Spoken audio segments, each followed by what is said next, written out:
Welcome to the Opteon Advantage, where we break down the biggest changes in the appraisal world and what they mean for you. UAD 3.6 is the biggest shift in appraisal reporting in more than a decade. Rather than talking all in theory, we're hearing directly from appraisers already working with the new format report, sharing practical insights from real reports.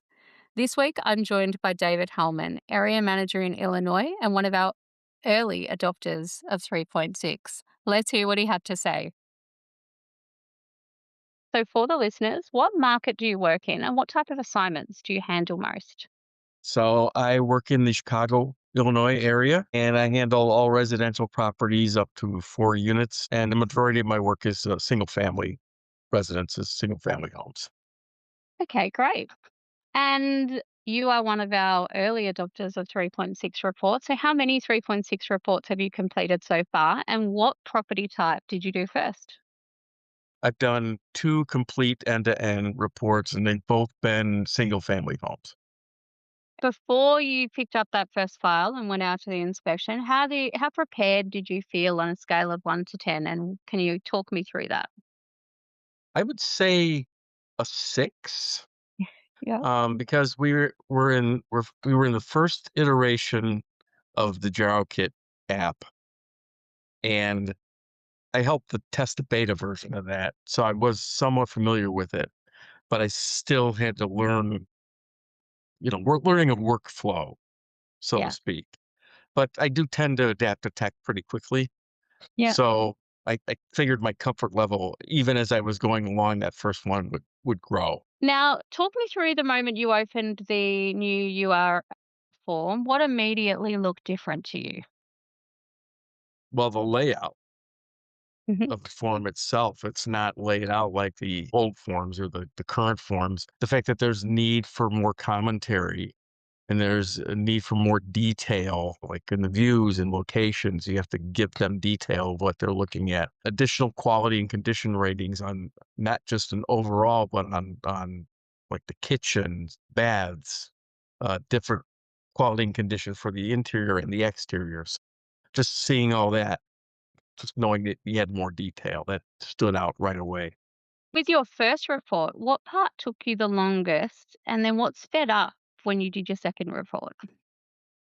Getting through the sales comparison grid Yeah, took me the most because it's completely different than the old form, but then again, that sped up when I did my second report because I knew a little more of, like, how it was gonna go, where the adjustments went, how the adjustments were gonna populate.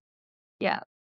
It's very encouraging, isn't it, that you've only done 2 reports, but there was elements that sped up in the second one, you know? Yes, it was encouraging. What surprised you most? What was something that was easier than expected? Um, well, the inspections part was easier than inspected because the Gyro Inspect app was already kinda set up for this, even though they had adapted it to the UAD 2.6, this was already in the background, the inspection. So the inspection part was almost like just doing what I've been doing the whole time. That's great. That's great. And something that was harder than expected? Getting through that sales grid Yeah. and the commentary, we were not able yet to use our app that automatically brings in the comparable data and market conditions data, so that had to all be completed manually. Yeah. So that took a lot of time to get through that, and it Yeah. was a little bit harder 'cause I'm not used to having to complete all that kind of stuff manually anymore. Yeah, and it's early days, so that tech enablement's just gonna keep getting better and better, as Yes. each schools are brought up to speed. Yeah, because they've set now. Yeah. And if you had to summarize the shift to UAD 3.6 in one line, how would you summarize it? I think the major difference is how we are reporting the appraisal. Okay, lovely. We're gonna talk a little bit about workflow changes and effort. Where did you notice the biggest workflow change? Was it data entry, narrative, validation, photo or addenda handling? For me, I think the biggest change was the data entry because there's so many more data points that need to be entered with more explanatory comments for each section of the home. So Mhm. you're not just longer no longer just giving overall quality condition, now you're rating quality condition for separate components of the home. Yeah. It's just more detailed on each part of the property Yeah. than the old form was. So that's the biggest workflow change for Yeah. me. With that next level of detail, I guess, going into those reports, do you think you'll experience more built-in validation, less revision requests in future? I think it will be less revision requests and back and forth because of the improvements they're making to our quality check system. What they have now is far superior already to what we had prior to this. So let's keep making improvements. And the improvements are weekly, it seems like, if not daily, of them just new iterations of their quality check and what they call a kit score, where it looks for if you have commentary for what you need in the report. They keep improving it. Yeah, that's amazing. That's amazing. Was there something you had to unlearn from legacy forms? Uh, for me, it was the fact that the old legacy forms, you have all this commentary going into a large addendum, and now the new form is a dynamic form, so it just expands as it's needed for the commentary, Yeah. and that commentary now stays in the section that it belongs to. So that's something you have to learn that you just all you have to do is keep typing, and you don't have to go to there's no addendum to go to anymore. Yeah, okay, great. So if you could create a cheat sheet for an appraiser in their first week of doing 3.6 reports, what are a couple of things that would be on it? Um,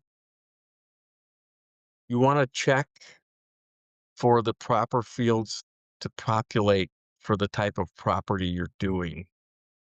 Um, you gotta make sure that the proper fields are populating for that, and where you make adjustments in the grid, because there's some places that are different. You don't make it on that separate line sometimes. There's, like, 2 fields that are actually a combined adjustment. We're not used to that. It used to be every adjustment had its own separate line, but now they've made it where there's a combined adjustment for 2 different fields. You've talked a couple of times now about the sales comparison adjustment. Do structured adjustments change how you think about the comps or just how you enter the data? That really, to me, it only made me change how they were entered, Yeah. because if a sale is truly comparable, it doesn't matter if it's in the new form or the legacy form, it's gonna come out the same. It should come out the same, because I did a 2.6, 3.6 side by side for a property. That's how the lender ordered it, because they're testing their systems too, so they wanna test against the new, and my values came out exactly the same for both of them. What one place where people will make mistakes early in the sales comparison and how would you suggest they catch it before submission? Um, I think the biggest mistake is going to be not answering the questions about the property or checking the correct boxes so that the form includes the proper sections and fields for that type of property. So adjust And that dynamic form. yes, so yeah, it's not adjusting the form properly. One of the items that seems that has been left unchecked, there's this question, is the homeowner responsible for all exterior maintenance? If you leave that box unchecked or checked no, the fields for exterior quality and condition are not going to populate in the grid. And that Okay. goes for the comparables too. It's the same with the comparables. You have to say that the homeowner is responsible for the exterior maintenance. And I know this because we did some tests. Every appraiser had to do a test file, and I was reviewing my team, and a lot of them missed that box and had to change it. That's a great tip for where a mistake might be made. Yeah. From your perspective, will the report read clearer for reviewers? Yes, I do believe that will be. Um, Again, it's the whole dynamic thing and how it expands the commentary. All your commentary and your exhibits, your charts, photos are with the sections they belong in. Yeah. So a reviewer or an underwriter is not going to have to keep going back and forth from this section. Oh, I got to go to the addendum, see if there's commentary for that. Then go back to the report, then go back to the addendum. It's all going to be right there, right where it needs to be. In context. To do, Yes. doesn't it? It's It, like reading a it, book, flicking from between chapters. exactly. Yes. So Opteon rolled out Intara recently, which is an intelligent proactive QC tool. This is now being adapted to the new format. What type of intelligent quality control checks would you really support in this product to help appraisers? Um, well, this is one of the things we were talking about. They're improving this like as we speak. Hmm. Um, so they're constantly adding new checks, and I know they're working on specific overlays for the client so Yep. that when we do the quality check at the end of the report and it's for client A, it's going to check all these overlays for that client to make sure that everything is compliant with what they want, not just Fannie Mae or Freddie Mac or FHA, but what the client is requiring. Yeah. And I know they're working on that, and that I think is going to be a huge, huge item, and we're going to see a lot less, revision requests because of that. That customer alignment is so critical, and you could get revisions down to close to zero if you're checking the same things that your customers are going to be checking. um, Ex- Yeah. all right, let's talk a little bit about training and support. What training or resources would help the most? um, you were one of the early adopters, so there was probably some things missing in your training. Like, what are the types of training and resources you think would help most? For me, it was the Fannie Mae Appendix F. Okay. It told you what they were looking for in every field. Because some of these fields, we were not used to them. We didn't know, oh, what's this supposed to be? What do they want here? Well, this would tell you. Um, when I was doing my first reports, um, we did not have what they have now is on these fields, we have this little I information button that you can click, and in the software now, it just tells you what they're looking for in those fields. That wasn't there when I was doing my first two reports, but that's been within the last couple of weeks that that's come about. So Yeah.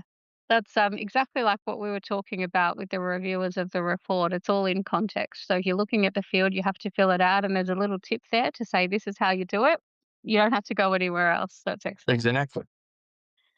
What would you tell a valuer who's putting off doing their first report? What's the first small step to de-risk it for them? Complete a demo report on your own house. That's going to help you get used to the layout of everything and the workflow.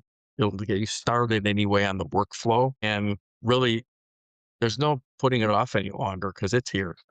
Yeah, Um, I know in my area here in Cook County, Illinois, we're getting some orders, live orders from one of our lender clients this week. that's exciting, isn't Yeah. it? That, Yes, it is very exciting. um, looking ahead to the transition period where both formats coexist, which we're kind of in that period now, what do you think teams should plan for? Um, Increased attention to accuracy. Mhm. They got to make sure they know which format they're working on and the correct flow that goes for that format. Are they are they working in the legacy form or are they working on a new form? I know it'll say 3.6 at the top of the order, but make sure they're doing that. Um, they also need to be prepared for if a client decides they want to switch formats after completion. You Yeah, know, say they did it at 2.6, UAD 2.6, but now, oh, you know what? We want this at 3.6. Be prepared to switch. Yeah. I'm going to give you some fast prompts where you're going to finish my sentence for me. The biggest myth about 3.6 is It will take longer to complete than 2.6. I like that. If I had 30 minutes to prepare someone, I would focus on Making sure they get all of the data and photos needed at inspection. great. The one section everyone should practice twice is Market conditions. There's no more 1004 MC, so they're going to have to explain where their support for their market conditions comes from and add exhibits. oh, good. And what I am looking forward to most is The tech we have developed and are continuing to develop to make. lovely. Thank you so much, David. Particularly loved your tip about doing an appraisal on your own house. You know your own house so well, you're not having to focus as much on the data and you can focus on the form. So that was really clever. My very last question for you: what gives you confidence that appraisers will adapt and what support will make the biggest difference? Um, the appraisers that adapt are the ones who see change as an opportunity to grow. Um, these legacy forms have been around for a long time. The version we're using now is from 2005, and the original 1004 is from 1993. But there was not a big change from that original form to the one from 2005. So this change is much larger than that change ever was. And uh, changing from when they changed from the old form from the 93 form to the one 2005 and then went to the UAD format where we had all the abbreviations. That was a large change. There was a large decline in licensed appraisers after they did that. Yeah, So this is a larger change. So we might even see a larger decline in appraiser numbers, yeah, particularly from those that can't adapt to technology, yeah. because technology is going to be the biggest support that we have. Definitely. It will make it faster, it will make it easier, it will help with the quality control and less revisions. Absolutely agree. Well, thank you very much for your time, David. Appreciate it. You're, you're welcome. Thank you for joining us for this episode of the Opteon Advantage. UAD 3.6 is changing how appraisers complete their everyday work, and technology will play a key role in delivering faster, higher quality outcomes. If you're preparing for the transition, visit optionsolutions.com/US to access Option's UAD 3.6 resources and learn more about how Jaro technology is supporting appraisers at tryjaro.com. Thanks for listening. We'll see you next time on the Option Advantage.